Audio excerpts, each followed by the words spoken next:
ನಮಸ್ಕಾರ. ಉತ್ತರ ಕರ್ನಾಟಕ ಮುಂಜಾನೆ ನ್ಯೂಸ್ ರೌಂಡಪ್ಗೆ ಸ್ವಾಗತ. ನಾನು ಪ್ರಿಯಾಂಕಾ ಶ್ರೀಗುರು. ಬನ್ನಿ ಕ್ವಿಕ್ ಆಗಿ ನೋಡೋಣ ಇಂದಿನ ಪ್ರಮುಖ ಸುದ್ದಿಗಳನ್ನು.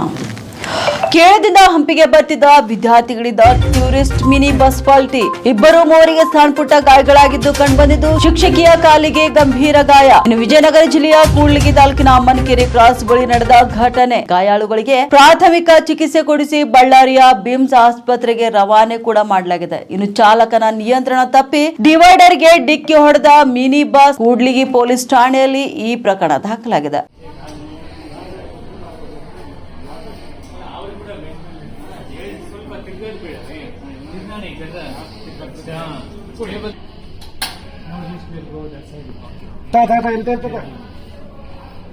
ಲಕ್ಷ್ಮಣ್ ಎಲ್ಲರೂ ಬ್ಲಾಂಕೆಟ್ ಕೊಟ್ಬಿಡಪ್ಪ. ಸರ್ ಬ್ಲಾಂಕೆಟ್ ಎಲ್ಲರೂ ಬ್ಲಾಂಕೆಟ್ ಮಾರು ಕೊಟ್ಬಿಡು. ಬ್ಲಾಂಕೆಟ್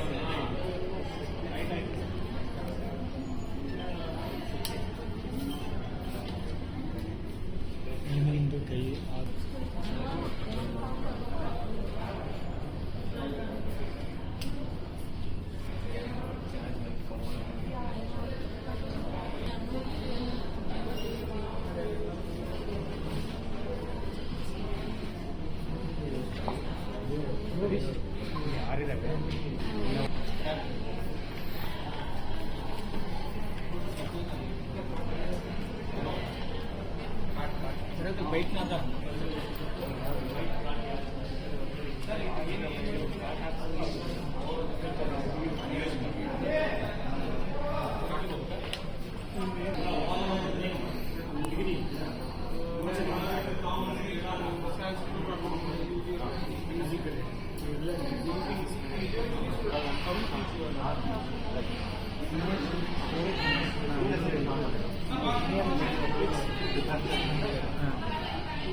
ಹಂಗೆ ಮಧ್ಯಾಹ್ನ ಊಟ ಬಂದಾಗ ಇವ್ರಿಗೆ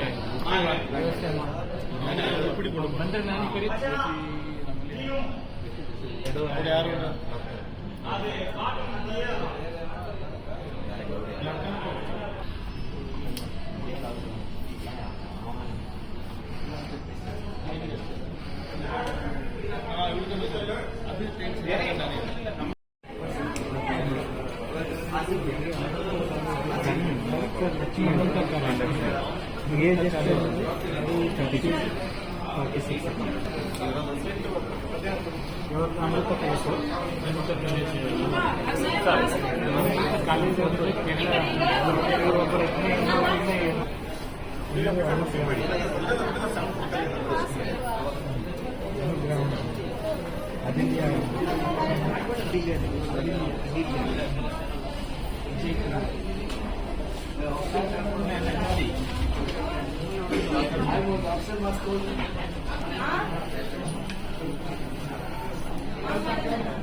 ಹೋಗೋಣ.